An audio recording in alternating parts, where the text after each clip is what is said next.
Upper primary পরীক্ষার প্রস্তুতির জন্য পঞ্চম শ্রেণীর এই গল্পটি আমি পাঠ করে শোনাচ্ছি।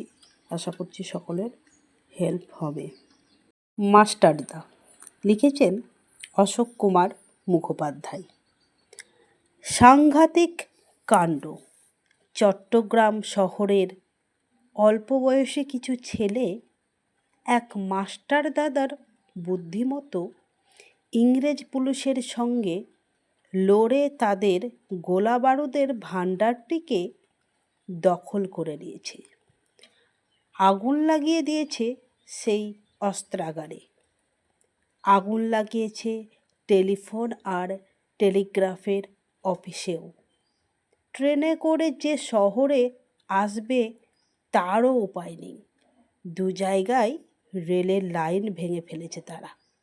সেখানে মালগাড়ি উল্টে ট্রেন চলাচল বন্ধ। চট্টগ্রাম ইংরেজ শাসন থেকে মুক্ত, এমন এক ঘোষণা করেছে সেই ছেলের দল।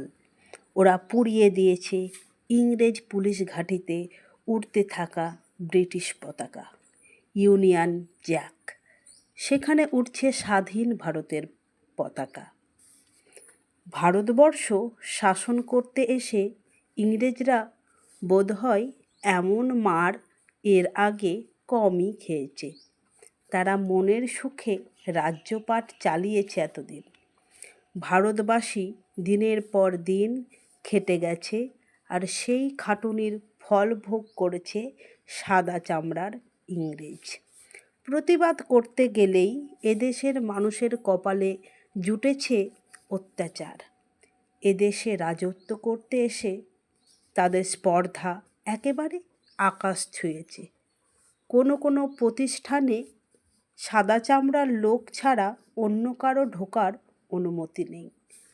রেস্তোরাঁর গায়ে নোটিশ ঝুলছে, কালো চামড়ার লোক এবং কুকুরের প্রবেশ নিষেধ। এমন অন্যায় বেশি দিন চলে না। প্রতিবাদ হবেই, প্রতিরোধ গড়ে উঠবেই। ঠিক যেন রূপকথার রাজপুত্রদের মতো লড়াই করে দেশ থেকে দানবদের তাড়াতে চেয়েছে চট্টগ্রামের এই ছেলের দল। তাদের মনে হয়েছে ভারতবর্ষের একটা জায়গায় যুদ্ধ করে যদি ইংরেজদের তাড়ানো যায়, সারা দেশ জেগে উঠবে।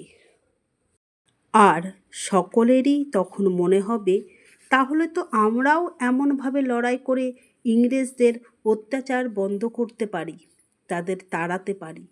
দেশ আমাদের মা, সেই ভারত মাতাকে ইংরেজ দানবের কবল থেকে মুক্ত করতে পারি।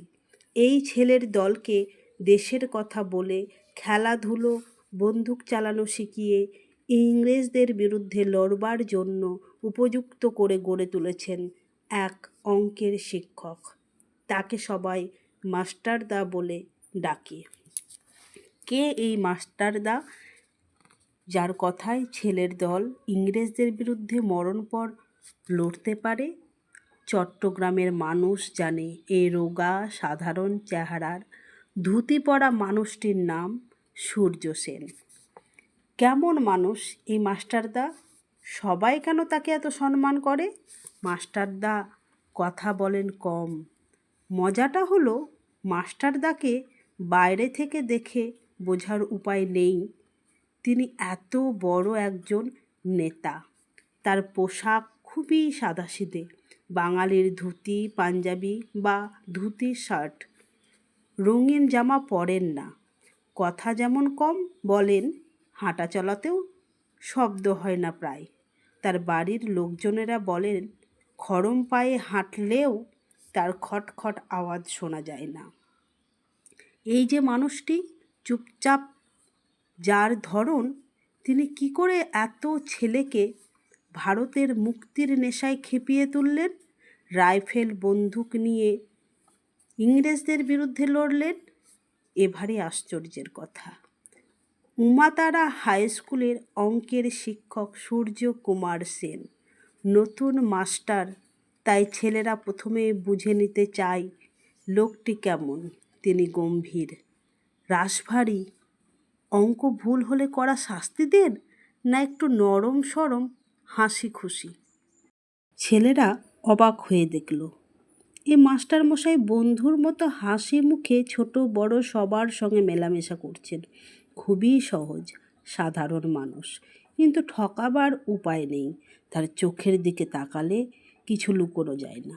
তখনও তো সেরকমভাবে তার নাম চারিদিকে ছড়িয়ে পড়েনি। তবু সেদিন ছাত্রদের মনে হয়েছিল এ মানুষটি অন্যরকম।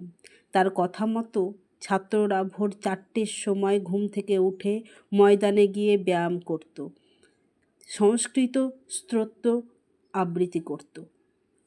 কোনো কোনো ভোরবেলায় ছাত্ররা দেওয়ানজির পুকুর পাড়ে তাদের প্রিয় অঙ্কের মাস্টারের মেস বাড়িতে পৌঁছে গেলে দেখত তিনি অনেক আগেই উঠে রামকৃষ্ণ স্তোত্র গান করছেন।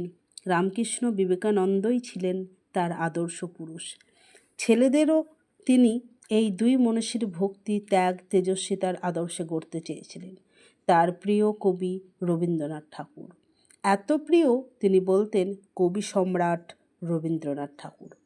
শুধু বলা নয়, রবীন্দ্রনাথের বহু কবিতা ছিল তার মুখস্থ। পরে জালালাবাদের পাহাড়ে লড়াইয়ের আগেও রবীন্দ্রনাথের গান কবিতা শুনেছেন তিনি।